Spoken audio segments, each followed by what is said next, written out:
فتح مکہ کے موقع پر کردار ادا کیا، وہ یوسف علیہ السلام کی سنت کو زندہ کر رہا ہے۔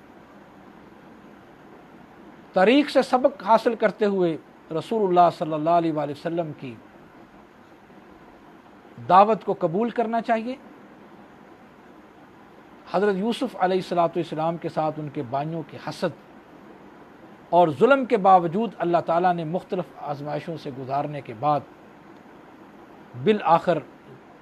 انہیں مصر کے اقتدار سے نوازا۔ تمام بھائی اپنے بیوی بچوں کو لے کر اپنے والدین کے ساتھ فلسطین سے ہجرت کر کے مصر منتقل ہو گئے۔ اس موقع پر برادران یوسف نے بھی اپنی غلطیوں پر شرمندگی کا اظہار کیا، تو ان کے ساتھ ساتھ پھر حضرت یعقوب علیہ السلام نے بھی ان کے لیے مغفرت کی دعا فرمائی۔ اور حضرت یوسف علیہ السلام کو جب اللہ تعالیٰ نے یہ اقتدار بخشا، یہ منزلت اور شان دی، تو حضرت یوسف علیہ السلام اس کا کس طرح اظہار کر رہے ہیں۔ اور یہ حضرت یوسف علیہ السلام کی دعا بھی اللہ تعالیٰ نے قرآن مجید میں بیان فرما دی، جو ہمیں حرز جاں بنانا چاہیے۔ رب قد آتیتنی من الملک وعلمتنی من تاویل الاحادیث فاطر السماوات والارض انت ولی فی الدنیا والآخرہ توفنی مسلما والحقنی بالصالحین۔ عاجزی کیسی ہے حضرت یوسف علیہ السلام کی، کہ بادشاہت مل گئی، سب کچھ مل گیا، اقتدار مل گیا، منصب اقتدار پر فائز ہونے کے بعد کیا کہہ رہے ہیں؟ رب قد آتیتنی من الملک وعلمتنی من تعویل الاحادیث، کہ اللہ جو تو نے مجھے اپنی بادشاہت میں سے کچھ بادشاہت دی ہے۔ یہ حضرت یوسف علیہ السلام کی توحید ربوبیت کا اظہار ہے۔ کس توحید ربوبیت کا اظہار ہے؟ جس طرح ہم کہتے ہیں لمن الملک اليوم للہ الواحد القہار، کہ بادشاہت اصلاً اللہ کی ہے، اصل بادشاہی اللہ کی، تبارک الذی بیدہ الملک، اصل بادشاہی اللہ تعالیٰ کی ہے۔ یوسف علیہ السلام کہتے ہیں اللہ تیری اصل بادشاہت کو مان رہا ہوں، اور جو تو نے مجھے اپنی بادشاہی میں سے کچھ بادشاہت دی ہے، تھوڑی سی بادشاہت دی ہے، میں چاہتا یہ ہوں، خواہش یہ ہے کہ اللہ تیرے بتائے ہوئے احکامات کے مطابق ہی میں وہ بادشاہت کروں، وہ اقتدار جو ملا ہے وہ تیری طریقوں کے مطابق ہی میں ان چیزوں کو نافذ کروں، اور جو انزل اللہ ہے اس کے مطابق فیصلے کروں۔ اور دیکھیں عاجزی کیسی ہے اپنے علم پر۔ حالانکہ حضرت یوسف علیہ السلام کو اللہ تعالیٰ نے بہت سارے علم سے نوازا تھا، اور کیا فرما رہے ہیں؟ وَعَلَّمْتَنِي مِن تَعْوِيلِ الْأَحَادِيثِ، جو اپنے علم میں سے تو نے مجھے تھوڑا سا علم دیا ہے، اس کا اظہار فرما رہے ہیں، کیونکہ یہ توحید الاسماء والصفات ہے، اس کا اظہار فرما رہے ہیں کہ توحید الاسماء والصفات کی اصل سزاوار اللہ سبحانہ و تعالیٰ کی ذات ہے، کیونکہ فرمایا اللہ سبحانہ و تعالیٰ وما یعلم تاویلہ الا اللہ، حقیقی علم اگر ہے تو وہ اللہ سبحانہ و تعالیٰ کی ذات کے پاس ہے۔ اس حقیقی علم میں سے اللہ تعالیٰ نے اپنے بندوں کو علم دیا ہے۔ وما یعلم تاویلہ الا اللہ، ہر طرح کا علم جو ہے وہ اللہ کی ذات کو ہے۔ اللہ جس کو چاہتا ہے اپنے خاص کرم اور رحمت سے انسانوں میں سے جس کو چاہتا ہے علم سے نواز دیتا ہے۔ اصل طاقت کا سرچشمہ اللہ سبحانہ و تعالیٰ کی ذات ہے۔ یہ مسلم معاشروں کو پہچاننا چاہیے، اس کو اپنے دل اور دماغ میں اتارنا چاہیے کہ اصل طاقت اللہ سبحانہ و تعالیٰ کی ذات کی طاقت ہے۔ اور پھر کیا خوبصورت الفاظ ہیں، فاطر السماوات والارض انت ولی فی الدنیا والآخرہ توفنی مسلما والحقنی بالصالحین۔ اللہ جب میں فوت ہوں، میری موت آئے تو میں مسلمان ہوں، تیرا فرما بردار بندہ ہوں، اس عقیدے پر موت آئے جس عقیدے پر جناب ابراہیم علیہ السلام کی موت آئی ہے، جس عقیدے پر حضرت اسحاق علیہ السلام کی موت آئی ہے، جس عقیدے پر حضرت یعقوب علیہ السلام کی موت آئی ہے، اللہ میں اسی عقیدے پر مرنا چاہتا ہوں۔ وہ سب کے سب مسلمان تھے، تیرے فرما بردار بندے تھے، تیرے احکامات کو ماننے والے تھے، اس لیے سب کچھ ہونے کے باوجود، مال ہو، دولت ہو، عہدہ ہو، مقام ہو، مرتبہ ہو، میرے عزیزو اس بات کی پہچان کر لینی چاہیے، اس کے باوجود اس انسان کو اپنے اللہ کے حضور جھکنا چاہیے، یہی دعا کرنی چاہیے، اللہ کہیں اس غرور اور تکبر کے اندر میری موت نہ آ جائے، کہیں اس دنیا داری کے اندر میری موت نہ آ جائے۔ اللہ جب میری موت آئے تو میں مسلمان ہوں، تیرا فرما بردار بندہ ہوں، ایمان پر موت آئے، یا ایھا الذین آمنوا اتقوا اللہ حق تقاتہ ولا تموتن الا وانتم مسلمون۔ اور رسول گرامی صلی اللہ علیہ وسلم نے فرمایا انما الاعمال بالخواتیم، کہ انسان کا جو خاتمہ ہے وہ اچھے اعمال پر ہونا چاہیے۔ اسی لیے تو ہمارے پیارے پیغمبر جناب محمد رسول اللہ صلی اللہ علیہ وسلم نے فرمایا من کان آخر کلامہ لا الہ الا اللہ دخل الجنہ، جس کسی انسان کی موت توحید پر آئی، اگر وہ اس سے پہلے شرک کے اندر مبتلا ہے تو اس کو چاہیے معافی مانگے، مغفرت طلب کرے اور خالص توحید پر آ جائے۔ جس کی موت توحید پر آئی، اس کلمہ طیبہ کو پڑھتے ہوئے آئی، فرمایا داخل الجنہ، اللہ اس کو جنت میں داخل کرے گا۔ تو اس کلمہ طیبہ کی انسانی زندگی کے اندر بہت ہی زیادہ اہمیت ہے، اس کو پہچاننا چاہیے۔ تو سورہ رعد کے اندر بھی اللہ تعالیٰ نے خاص طور پر یہ جو سورہ یوسف کا تسلسل ہے، عقیدہ آخرت کے بارے میں، قیامت کے بارے میں، رسالت کے بارے میں، اور ناپ اور تول کے بارے میں، اچھے اخلاق کے بارے میں بتایا ہے۔ اور سورہ ابراہیم جو ہے یہ بھی اسی سپارہ میں شامل ہے۔ تو حضرت ابراہیم علیہ السلام جو اصلاً اس ملت کے پاسباں ہیں، خواہ وہ حضرت یوسف علیہ السلام کی ملت ہے، شریعت ہے، یا رسول گرامی جناب محمد رسول اللہ صلی اللہ علیہ وسلم کی شریعت ہے، اس کے پاسباں جو ہیں، اس کے اصل کردار جو ہے وہ حضرت ابراہیم علیہ السلام کی ذات کا ہے۔ حضرت یوسف علیہ السلام کا تعلق بھی جناب اسحاق علیہ السلام کی وراثت سے ابراہیم کے ساتھ، اور رسول گرامی صلی اللہ علیہ وآلہ وسلم کا تعلق بھی جناب اسماعیل علیہ السلام کی وراثت سے حضرت ابراہیم علیہ السلام کے ساتھ۔ آپ جد الانبیاء ہیں، اور اس بستی کے لیے کیا دعا فرما رہے ہیں، اور یہ نصیحت فرما رہے ہیں کہ جو اہل مکہ آج کفر کی ضلالت کے اندر ہیں، شرک کے اندر مبتلا ہیں، تو حضرت ابراہیم علیہ السلام کی مثال اللہ سبحانہ و تعالیٰ نے یہاں بیان فرما دی۔ وَإِذْ قَالَ إِبْرَاهِيمُ رَبِّ اجْعَلْ هَٰذَا الْبَلَدَ آمِنًا وَاجْنُبْنِي وَبَنِيَّ أَن نَّعْبُدَ الْأَصْنَامَ۔ اور جب ابراہیم علیہ السلام نے اپنے اللہ سے یہ دعا کی تھی، یہ رسول اللہ صلی اللہ علیہ وآلہ وسلم کو اللہ تعالیٰ فرما رہے ہیں ان کو پڑھ کر سناؤ حضرت ابراہیم علیہ السلام کی یہ دعا، جس کا تم دعویٰ کرتے ہو کہ ہم ملت ابراہیمی پر ہیں۔ وہ ابراہیم علیہ السلام کا اسوہ کیا تھا کہ ابراہیم علیہ السلام یہ دعا فرما رب اجعل ھذا البلد آمنا، اللہ اس شہر مکہ کو امن والا بنا دے، اور وجنبنی وبنی ان نعبد الاصنام، اور مجھے بھی اور میرے بیٹوں کو بھی بتوں کی پوجا سے باز رکھنا۔ لیکن ابراہیم علیہ السلام کی دعا تو یہ ہے، اور تم ابراہیم علیہ السلام کے الٹ چل رہے ہو، اور تم نے شرک کی غلاظت کو اختیار کر رکھا۔ تو حضرت ابراہیم علیہ السلام کی یہ دعا، اور تھوڑا آگے جا کر حضرت ابراہیم علیہ السلام کی دوسری دعا بھی اللہ سبحانہ و تعالی نے ذکر کی ہے، وَارْزُقْهُم مِّنَ الثَّمَرَاتِ، اللہ یہ بے آب و گیا وادی جو ہے اس کے اندر تو پھلوں کا رزق جو ہے ان کو مہیا کر دے۔